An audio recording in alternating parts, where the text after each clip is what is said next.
my mom started me in this game. She was my first private investor. She started me out. That's that whole thing.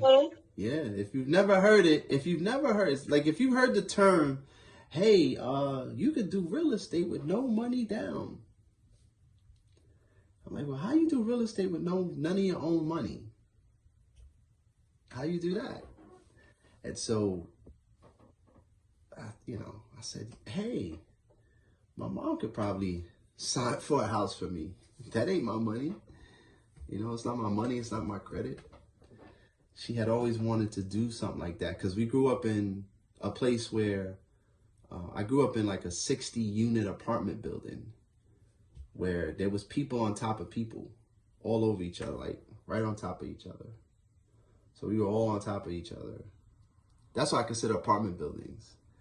Either way, it's not a horrible thing, but that's how I grew up. I had a neighbor next to me, a neighbor on top. It was just living in a building. If you've ever lived in a multi-unit, like a building, it's a different life than growing up in a house. I didn't have a backyard. There's no backyards.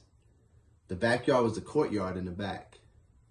I used to go play basketball, and the rim was a milk crate. we used to play with milk crates. So that's how I grew up.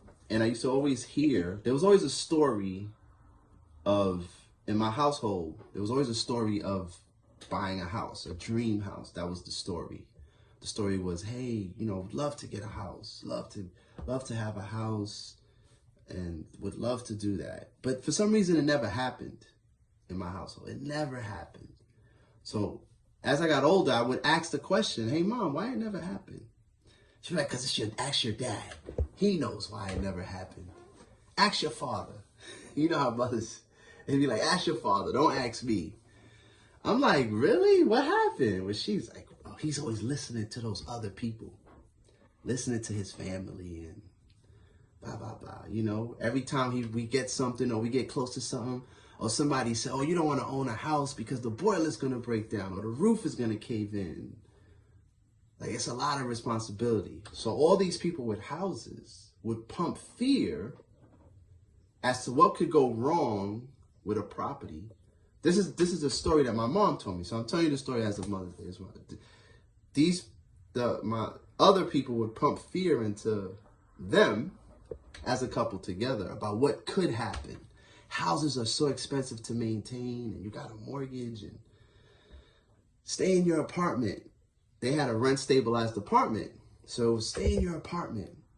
You have nothing to worry about. You got your apartment, you got your rent stabilization, and you don't have no maintenance issues because it's on the landlord. So because of that, she said, yep, that's why your dad never got a house. She would always blame my father for everything. Oh, why you didn't get it? She's like, so my mom was a traditional mother, right? She wouldn't go above her husband in terms of business because in that tradition, that just doesn't happen like that. You don't go above your husband. So she's like, I don't know. So, as I got old, I would ask questions like, why wasn't it happening? But what I started to realize that it was, when I got to learning about, you get older, you ask questions. I got to learning about life. What I saw was people get stopped by stories of what could happen. People get stopped by fulfilling the things that they want, some of the dreams that they want because of, oh, it makes you level up. Now, if you go from rent from an apartment, from a stabilized apartment to a mortgage, that's a big jump. It's real. And yes, boilers break down and there's maintenance. So what you have to do is you do have to change who you are and what you do. And sometimes your money. Because who's going to pay the mortgage? Right? Who's going to pay the mortgage?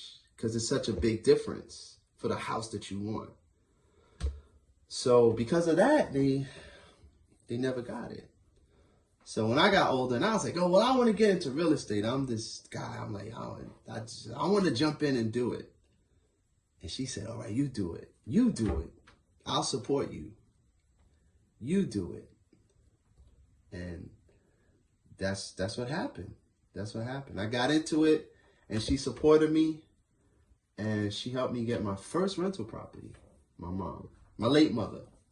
So because of that, I got into it. The rest is history. The cool thing about that is, even though she's not here physically, I get to tell that story as many times as I want to as many people as I can, so that can inspire them to maybe, if you're stuck or you're thinking like, hey, how can I do something? Maybe you too have a rich uncle, rich aunt, rich mom, rich dad, or someone with good credit, or someone in your family who has some finances.